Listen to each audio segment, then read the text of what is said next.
जय हिंद दोस्तों, कैसे हैं आप लोग। तो आज हम बात करने वाले हैं हाल ही में रिलीज हुई कार्तिक आर्यन की फिल्म फ्रेडी के बारे में। दोस्तों इस फिल्म की कहानी बहुत ही अच्छी है और इसमें ट्विस्ट और टर्न्स भी हैं जो कि आपको बेहद पसंद आएगी, तो आप इस वीडियो को अंत तक जरूर देखिएगा। दोस्तों ये कहानी है फ्रेडी नाम के एक डॉक्टर की जो कि अपनी जिंदगी में बहुत ही अकेला होता है। वो अपने लेट 30s में होता है और अब तक उसकी शादी नहीं हुई होती है और 5 साल से उसने मैट्रिमोनियल साइट पे अपनी प्रोफाइल बना रखी थी, लेकिन अभी तक उसे कोई भी पार्टनर नहीं मिला था। वो कैफे ब्लू नाम के एक रेस्टोरेंट में जाता है एक लड़की से मिलने के लिए जो कि उसकी प्रोफाइल देखकर उससे मिलने आई थी। जब वो लड़की फ्रेडी से बातें कर रही होती है तो फ्रेडी का ध्यान उसके चेस्ट पर जा रहा होता है, जिससे उस लड़की को काफी ज्यादा अजीब लगता है और वो वहां से उठ के चली जाती है। रात को फ्रेडी अपने टॉयज को पेंट कर रहा होता है और उसके पास उसका पेट कछुआ होता है जिसका नाम उसने हार्डी रखा होता है और वो उसे अपना दोस्त मानता था क्योंकि उसके अलावा उसका कोई दोस्त था ही नहीं। तभी फ्रेडी की आंटी का उसे फोन आता है जो कि उससे पूछती है कि उसकी डेट कैसी रही। तो फ्रेडी उससे कहता है कि वो लड़की अचानक उठकर चली गई थी, जिसकी वजह से उसकी अब भी बात नहीं बन पाई है।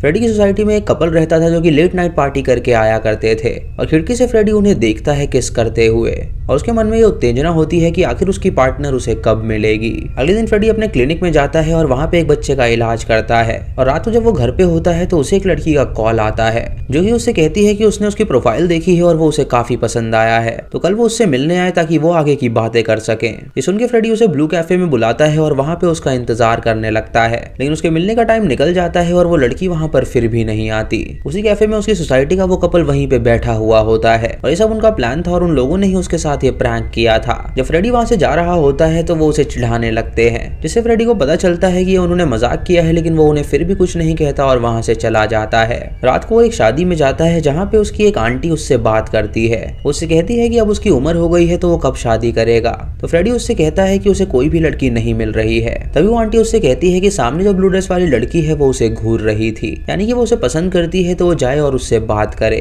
ये सुन के फ्रेडी उसकी बात मान लेता है और उस लड़की से बात करने के लिए जाता है। उससे कहता है कि आखिर वो उसे क्यों देख रही थी, तो लड़की उससे कहती है कि उसने उसे देखा ही नहीं था। तभी उस लड़की का पति वहाँ पे आता है और उससे कहता है कि क्या वो उसकी बीवी से फ्लर्ट कर रहा है। फ्रेडी उससे कहता है कि ऐसा कुछ भी नहीं है। तो ये बात सुनकर वो फ्रेडी को थप्पड़ मार देता है जिससे वो जमीन पे गिर जाता है और उसके बाद वो जबरदस्ती अपनी बीवी को वहां से ले जाता है। मार खाने के बाद फ्रेडी आंटी के पास जाता है और उनसे पूछता है कि अगर वो जानती थी कि वो शादीशुदा है तो उसने उसे वहां पे क्यों भेजा। तो आंटी उससे कहती है कि वो उसकी प्रैक्टिस करवा रही थी और ये कह के वो वहां से चली जाती है। रात को फ्रेडी जब सो रहा होता है तो उसे उसी लड़की की याद आने लगती है, मानो कि उसे उससे प्यार हो गया हो। अगली सुबह जब वो अपने क्लिनिक में होता है तो वही लड़की उससे मिलने आती है, क्योंकि उससे कहती है कि उसके एक फ्रेंड ने उसे रिकमेंड किया है और उसका एक दांत सड़ चुका है, तो वो उसका चेकअप करे और उस दांत को निकाल दे। फ्रेडी उसे वहां पे देखकर काफी अजीब सा बिहेव करने लगता है। उसका दांत चेक करता है और उससे कहता है कि वो अभी जाके एक्सरे करवा ले और कल वो उसका दांत निकाल देगा। वो उससे उसका नाम पूछता है तो वो लड़की उसे अपना नाम कायनाज बताती है। फ्रेडी को उस लड़की से बहुत ज्यादा प्यार हो जाता है और वो उसके साथ एक फैमिली के सपने देखने लगता है। अगली सुबह वो लड़की उससे मिलने आती है जो कि अपने दांत निकलवाने आई थी और फ्रेडी उससे कहता है कि उसे एनेस्थीसिया देना होगा ताकि उसे दर्द ना हो और वो आसानी से दांत निकाल सके। उसके बाद वो उसे ऑपरेशन रूम में ले जाता है और जब वो बेहोश होती है तो वो उसके पास आके उसे आई लव यू कहता है और उसके बाद वो उसका दांत निकालता है और फिर उसका फॉलो अप करता है। फ्रेडी उसके फॉर्म से उसका एड्रेस निकाल लेता है ताकि वो वहां पे जाके उसे स्टॉक कर सके। रात को कायनात जब लेट घर आती है तो उसका पति उससे पूछता है कि आखिर वो कहाँ गई थी, तो वो उसे बताती है कि वो अपना दांत निकलवाने के लिए गई थी और उसके बाद उसकी दोस्त उसे मिली थी तो वो उसके साथ चली गई थी। ये सुन के उसके पति को बहुत गुस्सा आता है और वो उसे पीटने लगता है। ये सुन के उसका पति उससे कहता है कि वो भूखा प्यासा यहाँ पे बैठा हुआ था और वो बाहर आराम से मजे कर रही थी। ये कह के वो उसे बुरी तरह पीटने लगता है और हम उसके घर के बाहर फ्रेडी को देखते हैं जो कि ये सब देख रहा था। ये वॉयलेंस देख के उसे काफी गुस्सा आता है और वो चाहता है कि वो उस बंदे के पास जाके उसे पीटे, लेकिन तभी वो अपने आप को रोक लेता है और घर चला जाता है। रात को जब वो सो रहा होता है तो उसे अपने बचपन की एक बात याद आती है। उसके पिता ने उसकी माँ को चीटर कहा था और उसे जान से मार डाला था और उसके बाद उसने खुद को भी गोली मार के अपने आप को मार डाला था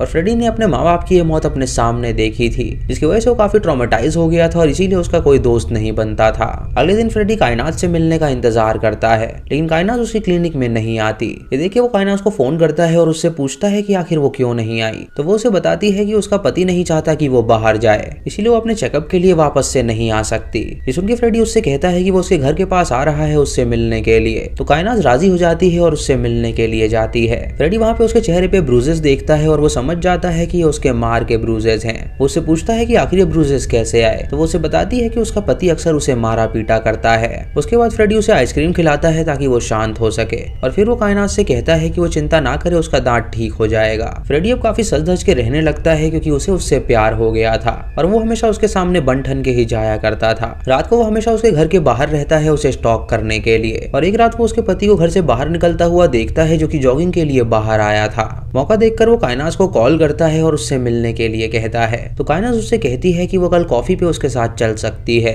अब उन दोनों की भी नजदीकियां बढ़ने लगती हैं और वो अच्छे दोस्त बन जाते हैं। एक दिन थिएटर में कायनात फ्रेडी को किस कर देती है क्योंकि वो भी अब उससे प्यार करने लगी थी, और जब वो घर जाती है तो वो उसके कॉल का जवाब देना बंद कर देती है। अगले दिन फ्रेडी को उसकी चिंता होने लगती है तो वो घर पहुंच जाता है उससे मिलने के लिए, और कायनात जब उसे अपने सामने देखती है तो वो उसके गले लग जाती है। उसके चेहरे पे निशान देखकर समझ जाता है कि उसके पति ने उसे बुरी तरह पीटा है, तो वो उससे पूछता है कि आखिर उसका पति करता क्या है। उसे बताती है कि उसके पति का एक कैफे है जिसका नाम कैफे ब्लूज है, तो फ्रेडी उससे कहता है कि वो तो अक्सर वहाँ पे जाया करता है। उसके बाद वो उसे शांत कराता है और वहाँ से चला जाता है। रात को उसकी आंटी उसे कॉल करती है और उससे पूछती है कि आखिर वो शादी कब करेगा, तो वो उन्हें बताता है कि उसे एक लड़की मिल गई है और बहुत जल्द वो उससे शादी करने वाला है। अगले दिन फ्रेडी कायनात से मिलता है और उससे कहता है कि उन्हें उसके पति को उनके रास्ते से हटाना होगा, तो कायनात उससे कहती है कि आखिर वो किस बारे में बात कर रहा है। वो उससे कहता है कि वो उसे जान से मार देगा ताकि वो दोनों शादी कर सकें, तो कायनात उससे कहती है कि ऐसा करना बिल्कुल भी ठीक नहीं है। उसके बहुत समझाने पर कायनात मान जाती है और उससे कहती है कि उन्हें ऐसा करना ही होगा।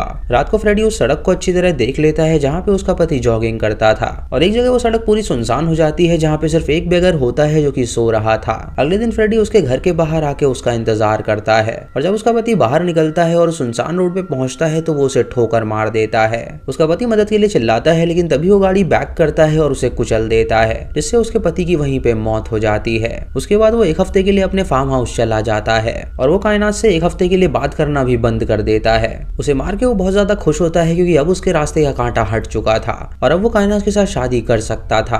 अगले दिन फ्रेडी एक मैकेनिक को बुलाता है और अपनी गाड़ी भी ठीक करा लेता है, और उसके बाद वो कुछ गाँव वालों का चेकअप भी करता है। इधर पुलिस इस केस की तहकीकात कर रही थी और ये पता लगा रही थी कि आखिर उसे किसने जान से मारा है। एक हफ्ते बाद फ्रेडी अपने घर वापस जाने के लिए निकल जाता है और सबसे पहले वो कायनात के घर पहुंचता है उससे मिलने के लिए। जब दरवाजा खुलता है तो वहाँ पे वो एक लड़के को देखता है जो कि कायनात को बेबी कह के बुलाता है और वो उसकी गर्लफ्रेंड थी। फ्रेडी उससे पूछता है कि आखिर वो कौन है और यहाँ पे क्या कर रहा है, तो कायनात वहाँ पे आके उससे कहती है कि ये उसका बॉयफ्रेंड है और उन दोनों ने उसे यूज किया है ताकि वो उसके पति को मार सके और वो दोनों यहाँ पे आराम से रह सके। फ्रेडी सुन के हैरान हो जाता है और उस लड़के को देख के कहता है कि वो उसके रेस्टोरेंट का शेफ है, तो वो ऐसी हरकत कैसे कर सकता है। तो लड़का उसे धमकी देता है और उसे बुरी तरह पीटता है। वो उनसे कहता है कि उसके पास पूरे सबूत हैं कि वो उसे स्टॉक कर रहा था, और वो उसे उसकी फोटोज दिखाता है जहाँ पे नजर आ रहा था कि वो कायनात को स्टॉक कर रहा है। कायनात उससे कहती है कि अभी वो पुलिस के पास जाके नहीं बता रहे कि उसने उसे मारा है, लेकिन अगर उसने जरा भी चालाकी करने की कोशिश करी तो उनके पास पूरे सबूत हैं। वो साबित कर देंगे कि वो उसका लवर है और गुस्से में आके उसने उसके पति को मारा है। और फ्रेडी के पास कोई भी चारा नहीं होता, इसलिए वो रोते रोते अपने घर पहुंचता है और उसका दिल इतना टूटा हुआ होता है कि वो जमीन पे लेट के रोने लगता है। उसे कायनात पे पूरा यकीन था और वो उससे प्यार करने लगा था, लेकिन वो ये बात नहीं जानता था कि कायनात उसे यूज कर रही थी।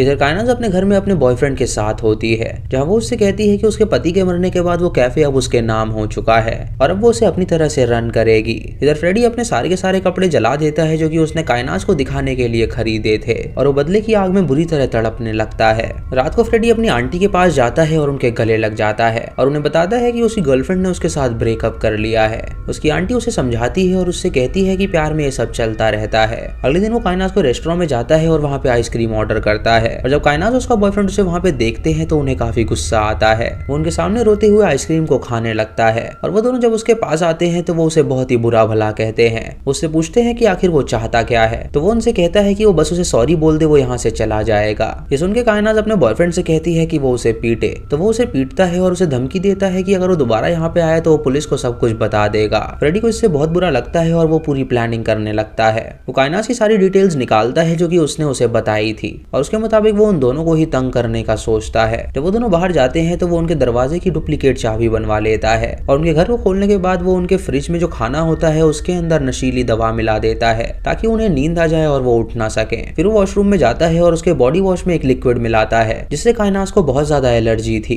तभी वो दोनों वहाँ पे आ जाते हैं तो वो उनके खिड़की के बाहर जाके छुप जाता है। कायनात वॉशरूम में जाके अपना बॉडी वॉश लगाती है और उसका बॉयफ्रेंड किचन में जाके खाना गर्म करता है। मौका देख देखकर फ्रेडी वहां से निकल जाता है और उसके बाद वो दोनों खाना खाते हैं। रात को वो दोनों दवा की असर से बहुत ज्यादा गहरी नींद में होते हैं और मौका देखकर फ्रेडी उनके घर में दाखिल हो जाता है। वो कायनास के फोन से खुद को मैसेज करता है कि क्या वो उसकी कार बोरो कर सकती है। उसके बाद वो उसके बॉयफ्रेंड का फोन लेता है और उसके अंदर से अपनी सारी फोटो डिलीट करता है और नीचे जाके वो उसकी कार का ब्रेक फेल कर देता है ताकि उनका एक्सीडेंट हो जाए और वो मर जाए। जब कायनास की आंखें खुलती हैं तो वो देखती है कि उसके स्किन में एलर्जी हो गई है, जिसकी वजह से वो अपने बॉयफ्रेंड को उठाती है और वो दोनों अपनी कार में बैठ के हॉस्पिटल जाने के लिए निकल जाते हैं। लेकिन तभी उनकी गाड़ी का एक्सीडेंट हो जाता है जिससे उन दोनों को बहुत चोट आती है। दोनों की जान बच गई होती है और वो सोचने लगते हैं कि आखिर ये सब कैसे हो गया। अगले दिन जब वो दोनों अपने घर में होते हैं तो कायनास को उस रेस्टोरेंट से कॉल आता है और उनका एम्प्लॉय उसे बताता है कि किसी ने जोमेटो पे उनका बैड रिव्यू दिया है जो कि काफी वायरल हो गया है और उनके रेस्टोरेंट में कोई भी नहीं आ रहा। ये सुन के वो दोनों तैयार होकर वहां से निकल जाते हैं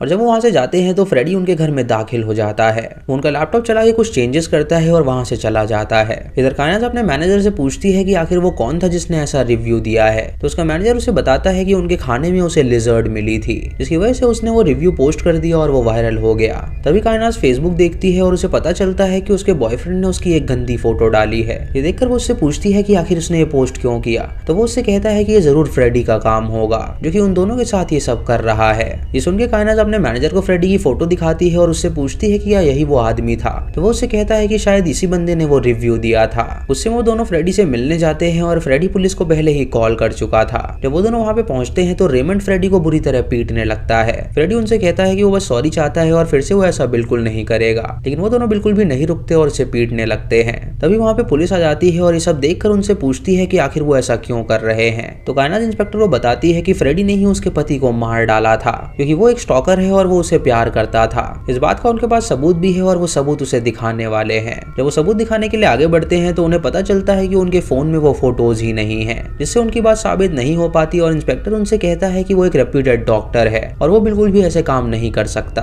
वो फ्रेडी से कहता है कि उन्हें इनके साथ क्या करना चाहिए। तो फ्रेडी उससे कहता है कि वो कोई भी कंप्लेन दाखिल नहीं करना चाहता। ये सुनकर इंस्पेक्टर उन दोनों को वहां से भगा देता है और फ्रेडी से कहता है कि अगर ये दोबारा परेशान करे तो वो उसे कॉल करे। जब ये दोनों घर पहुंचते हैं तो ये फ्रेडी को परेशान करने के बारे में सोचने लगते हैं। अगले दिन फ्रेडी अपनी आंट से मिलने जाता है, जहां वो उनसे पूछता है कि आखिर उसके पिता ने उसकी माँ को क्यों मारा था। उसकी आंट उससे कहती है कि उसका पिता बहुत ही शक्की था, जिसकी वजह से उसने उसकी माँ को मार डाला और खुद को भी मार डाला था। रात को फ्रेडी जब अपने घर में पहुंचता है तो देखता है कि वहाँ पे सारा सामान गिरा हुआ है और वो समझ जाता है कि ये जरूर रेमंड का काम है। उसे वहाँ पे एक बुलेट भी मिलती है जो कि एक मैसेज था कि अगर वो उनसे उलझेगा तो वो उसे मार डालेंगे। ये देखकर फ्रेडी कायनास को कॉल करता है और उसे बताता है कि जैसे उन लोगों ने उसके घर पे बुलेट छोड़ी है वैसे ही उसने उनके घर में सांप छोड़ रखा है तो वो बच के रहे। सुनकर वो दोनों काफी डर जाते हैं और घर छोड़ के एक लॉज में जाके रुकते हैं। उसके बाद वो उसे फोन करते हैं और उससे कहते हैं कि क्या उसे अपना कछुआ मिला। तो फ्रेडी अपने कछुआ को ढूंढने लगता है लेकिन उसका पेट उसे कहीं पे भी नहीं मिलता। उससे कहते हैं कि उन लोगों ने उसका सूप बनाया और उसका सूप बहुत ही स्वादिष्ट था। और सुन के फ्रेडी को बहुत ज्यादा गुस्सा आ जाता है। सीसीटीवी फुटेज देखता है जहाँ पे रेमंड साफ नजर आ रहा था और वो उसके कछुए को चुरा के ले जा रहा था। फ्रेडी इससे बहुत ज्यादा रोने लगता है और उसे बहुत ज्यादा गुस्सा आता है। अगली सुबह वो अपने नौकर को फोन करता है और उससे कहता है कि वो फार्म हाउस 4 दिन के लिए खाली कर दे क्योंकि वो अपने दोस्तों के साथ वहाँ पे एंजॉय करने आ रहा है। उसके बाद वो उस बेगर के पास जाता है जो कि उस रोड पे रहता था। वो उसे कुछ पैसे देता है और पुलिस के पास जाने के लिए कहता है। वो बेगर तुरंत पुलिस के पास जाता है और उन्हें बताता है कि उसने उस रात वो मर्डर देखा था और वो गाड़ी किसी और की नहीं बल्कि डॉक्टर फ्रेडी की ही थी। ये सुनकर पुलिस इंस्पेक्टर फ्रेडी के पास जाते हैं उससे पूछताछ करने के लिए, जहाँ फ्रेडी उन्हें बताता है कि वो गाड़ी उसी की थी लेकिन उसे वो नहीं बल्कि रेमंड चला रहा था क्योंकि रेमंड कायनास का बॉयफ्रेंड है और उन दोनों ने उसे रास्ते से हटाने के लिए उसके पति को मार डाला। वो उन्हें सबूत के तौर पे कायनास का मैसेज भी दिखाता है जहाँ पे उसने लिखा था कि क्या वो उसकी कार बोरो कर सकती है। वो उन्हें बताता है कि उस रात उसने वो कार उससे बोरो करी थी और जब वो कार वापस आई तो उस पे खून लगा था और वो टूटी फूटी थी, जिससे वो समझ गया कि जरूर उसने अपने पति को मरवा डाला होगा। तब से ही वो दोनों उसे परेशान करने लगे हैं ताकि वो ये बात पुलिस को ना बता सके। फ्रेडी उन्हें वो सीसीटीवी फुटेज भी दिखाता है जिसमें रेमंड साफ नजर आ रहा था और वो उनसे कहता है कि वो उसके घर पे ही पहुंच गए थे और उसके पेट को मार डाला था। ये देखकर इंस्पेक्टर समझ जाता है कि वो बिल्कुल सच कह रहा है और वो कायनास को कॉल करता है और उसे तुरंत पुलिस स्टेशन आने के लिए कहता है। इधर फ्रेडी अपने फार्म हाउस जाने के लिए निकल जाता है और वो कायनास को कॉल करके कहता है कि पुलिस को उसने सब कुछ बता दिया है और वो अब उसके पीछे पड़ेंगे तो अगर वो सॉरी बोलेगी तो वो उन्हें सच सच बता देगा। कायनास उससे कहती है कि वो उससे कहाँ पर मिलने आए तो वो उससे कहता है कि वो उसके फार्म हाउस में आ जाए और साथ में वो एक सूटकेस लेकर आए क्योंकि वो सूटकेस लाना भूल गया था। ये सुनकर वो दोनों उसकी बात मान लेते हैं और फैसला करते हैं कि उस फार्म हाउस में जाके ही वो उसे मार डालेंगे। जब वो दोनों वहाँ पे पहुंचते हैं तो फ्रेडी उनका स्वागत करता है और तभी वो देखते हैं कि फ्रेडी के पास गन है जो कि टेबल पे पड़ी हुई है। वो उन्हें वाइन सर्व करने जाता है तो कायनात उसकी गन उठा लेती है और उस पे तान के उससे कहती है कि अब वो उसे जिंदा नहीं छोड़ेंगे। जब उसे शूट करने जाती है तो देखती है कि उसके अंदर गोलियां ही नहीं है और फ्रेडी ये देख के हंसने लगता है और उन दोनों पे हमला कर देता है। जब उन दोनों की आंखें खुलती हैं तो वो अपने आप को बंधा हुआ पाते हैं। फ्रेडी उनके पास आके उनसे कहता है कि अब वो दोनों जिंदा बिल्कुल नहीं बचेंगे। तभी कायनात उससे कुछ कहना चाहती है तो फ्रेडी उसके मुंह से गैग हटाता है तो वो उसे बताती है कि वो अब भी उसे प्यार करती है। ये सुन के फ्रेडी उससे कहता है कि वो उसे एक चांस देने के लिए तैयार है। उसके सामने एक सेलो लाता है और उसे बजाने के लिए कहता है क्योंकि उसने कहा था कि वो उसकी माँ की फैन है जो कि एक सेलो प्लेयर थी। वो उस सेलो को नहीं बजा पाती तो फ्रेडी उससे कहता है कि उसने उसे एक और झूठ बोला था, इसीलिए वो उसे वापस से बांध देता है और उसके बाद वो उसके बॉयफ्रेंड के सारे दांत निकाल देता है और उधर झेलते हुए उसकी मौत हो जाती है और वो उसे बाहर गाड़ देता है। इधर पुलिस जब उनके घर पहुंचती है तो उन्हें वो दोनों नजर नहीं आते और तभी उन्हें उनके लैपटॉप में एक सीसीटीवी फुटेज मिलती है जिसमें ये नजर आ रहा था कि वो दोनों सूटकेस लेके कहीं भाग रहे हैं, जिससे उन्हें लगता है कि वो दोनों शहर छोड़कर भाग चुके हैं। उसके बाद फ्रेडी कायनात के सारे दांत निकाल देता है और उसे भी बहुत तेज दर्द होने लगता है और फिर वो उसे अपने गार्डन में ले जाके गाड़ देता है और उसे दफना देता है। एंड सीन में हम फ्रेडी को देखते हैं जो कि उनकी कब्र के ऊपर लेटा हुआ था और इसी के साथ ये मूवी यहीं पे खत्म हो जाती है। तो दोस्तों ये थी फ्रेडी फिल्म की कहानी जो कि काफी अच्छी थी। आपको इसकी कहानी कैसी लगी आप हमें कमेंट सेक्शन में जरूर बताइएगा। दोस्तों इस फिल्म में कार्तिक आर्यन ने बहुत ज्यादा अच्छा काम किया है तो आप इस फिल्म को एक बार डिज्नी प्लस हॉटस्टार पे जरूर देखिएगा। ये फिल्म बाकी फिल्मों से बहुत ज्यादा अलग है and this film is inspired by the dentist जो कि 1996 में आई थी। दोस्तों मेरे मुताबिक इस फिल्म में और भी ज्यादा ब्रुटैलिटी होनी चाहिए थी। फ्रेडी पूरी तरह साइको दिखाना चाहिए था जो कि सिर्फ दांत निकाल के ही टॉर्चर नहीं करता बल्कि और भी इसमें ब्लडी सीन्स होने चाहिए थे। बॉलीवुड के पॉइंट ऑफ व्यू से मैं देखूं तो ये मूवी काफी अच्छी है। आपको ये कैसी लगी आप हमें कमेंट सेक्शन में जरूर बताइएगा। चैनल पे नए हैं तो सब्सक्राइब करें और बेल आइकॉन दबाएं नोटिफिकेशंस के लिए। दोस्तों वीडियो को लाइक और शेयर करना बिल्कुल मत भूलिएगा। तो मैं मिलता हूँ आपको अगली वीडियो में, तब तक के लिए जय हिंद।